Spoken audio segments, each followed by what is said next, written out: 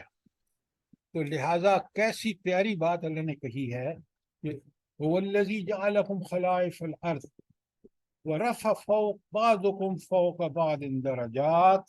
اور پھر اس کے ساتھ کیا کیا؟ اس نے تم میں سے کچھ پر درجات دے دیے، فضیلتیں دے دی. کسی کو بنا دیا صاحب اور کسی کو کلرک بنا دیا، کسی کو چپڑاسی بنا دیا.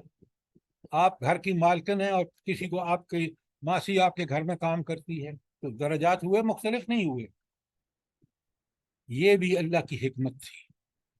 کوئی کام اس کا اللہ کا حکمت سے خالی نہیں ہے، تاکہ لوگ ایک دوسرے کا کام کر سکیں اور ضروریات کے مطابق کام آ سکے. خلیفہ بھی ہمیں سمجھ آ گیا، اور بعض پر درجے بھی سمجھ آ گئے. اور پھر فرمایا آگے کمال کی بات، کوزے میں دریا، لِيَبْلُوَكُمْ فِي مَا آتَاكُمْ. 3 الفاظ، لِيَبْلُوَكُمْ تاکہ تمہیں آزمائے، فی ما آتاکم جو کچھ تمہیں دیا ہے. کیا دیا انسان کو اللہ نے؟ مال، دولت، اولاد، کوٹھیاں، کاریں، مربے وغیرہ وغیرہ، سب دیکھتے جائیں، عہدے، پتہ نہیں کیا کیا. کسی کو کچھ دیا، کسی کو نہیں دیا. یہ سارا فی ما آتاکم، یہ تمہاری آزمائش ہے. اور آتاکم میں اس نے تمہیں دیا ہے، یہ تم کہیں ماں کے پیٹ سے نہیں لے کے آئے تھے وزیر اعظم شپ. یہ کمانڈر ان چیف شپ جو تمہیں اللہ نے دی ہے. کیوں دی ہے؟ فی ما آتاکم تاکہ تمہیں آزمائے. اگر نعوذ باللہ میں یہ سمجھنا شروع کر دوں کہ یہ ڈگری جو لی ہے نا یہ میرا اپنا کمال ہے، اس سے بڑی کوئی جہالت نہیں ہے. میرے اللہ نے مجھے سوچ، فکر، ذہن، صلاحیتیں دیں، اس کی بنیاد پر میں نے یہ ڈگری، اللہ نے میرے مقدر لکھی تھی، میں نے یہ ڈگری اللہ کے فضل سے مجھے مل گئی.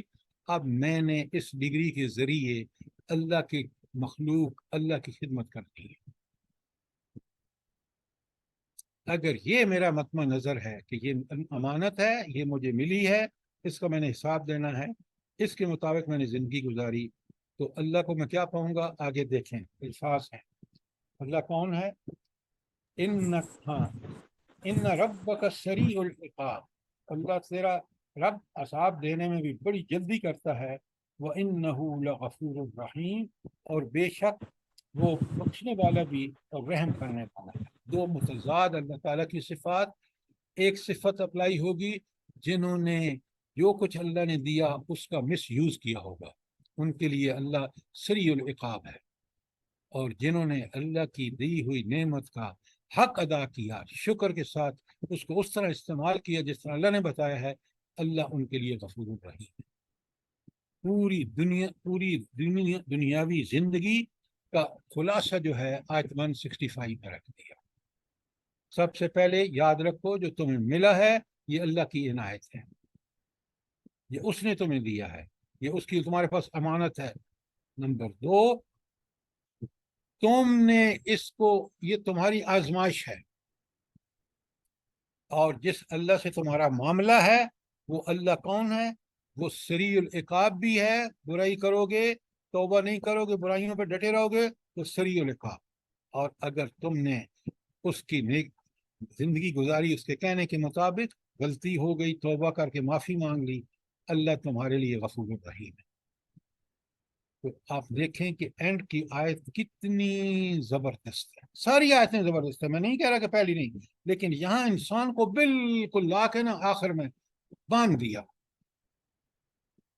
اب اللہ تعالیٰ مجھے بھی اور آپ کو توفیق عطا فرمائے کہ ہم اس رب کے احکامات پر چلیں اور اسی کے کہنے پر زندگی گزاریں، اور ہر چیز جو اس نے دی ہے اس کو امانت سمجھیں.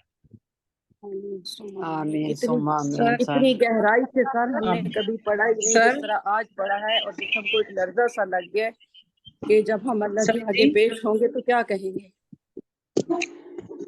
سر جی یہ آیت نمبر 32 ہے سورہ زخرف کی، جو درجات کے اوپر اللہ نے اس کا جو جی ہے جی نا اس سے ریلیٹڈ ہے.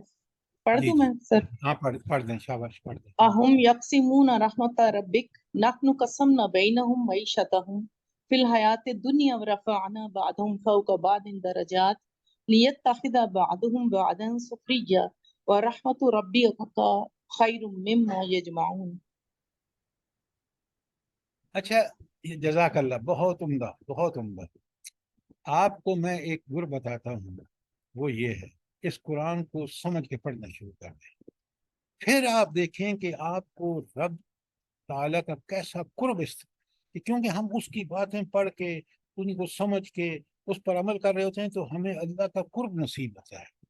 ہماری زندگی بالکل اطمینان، مصیبتیں تکلیفیں سب کچھ کیوں؟ یہ اسی کی طرف سے آئی ہیں. ہم صبر کر لیتے ہیں، اور جب اللہ عنایتیں عطا فرماتے ہیں، مال دولت اولاد، ہم اس کا شکر کر کے کہتے ہیں اللہ تیرا شکر ہے، یہ سب تیری دین ہے اور یہ سب عارضی ہے. دائمی کیا ہے؟ وہ آخر جہاں آپ کو فیصلے کے بعد جنت مل جائے گی. اللہ تعالی ہمیں اپنے ان اعمال کرنے کی توفیق دے. پھر آپ دیکھیں گے کہ وہاں کوئی پریشانی نہیں. یہ دنیا آزمائش ہے، یہ دنیا آپ نے دیکھا کہ جو کچھ دیا اللہ نے اس میں آزمائش ہے. اور اللہ کیا دیکھنا چاہتے ہیں کہ ان آزمائشوں میں ہم اسی کی طرف مڑتے ہیں، اسی سے دعائیں کرتے ہیں اور اسی کو سمجھتے ہیں کہ وہی ہمارا ملجا اور ماما ہے. اللہ تعالیٰ مجھے بھی اور آپ کو اس کی توفیق عطا فرمائے. جزاک اللہ سر. جزاک اللہ تعالیٰ اللہ آپ خیر کو سر. بہت جزائے خیر عطا فرمائے. جس طرح یہ آخری 3 رکوع اب ہم نے آپ سے سمجھیں، ہم نے بہت دفعہ پڑھا ہے پہلے، لیکن جتنی اب سمجھ آئی ہے پہلے نہیں آئی. تو اللہ ہمیں عمل کی توفیق دے اور اللہ تعالیٰ آپ کو بہت جزائے خیر عطا فرمائے. جزاکم اللہ. اللہ آپ سب کو اور مجھے بھی ان پر عمل کرنے کی توفیق عطا فرمائے. آمین آمین آمین ثم آمین. آمین. رب زدنی علما، ربنا تقبل منا انك انت السميع العليم وتب علينا انك انت التواب الرحيم. صلى الله تعالى على خير خلقه محمد صلى الله عليه وآله وسلم.